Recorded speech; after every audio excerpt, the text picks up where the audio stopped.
छोड़ दो,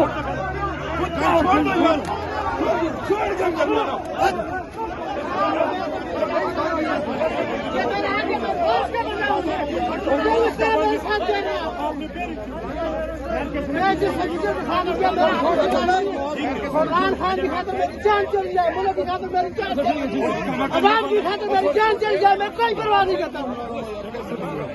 क्या हमने ऐसी रगड़े खाए, आप हमें दलील करें? मैं आपकी रिस्पेक्ट करता हूँ। ये पुलिस और आपस में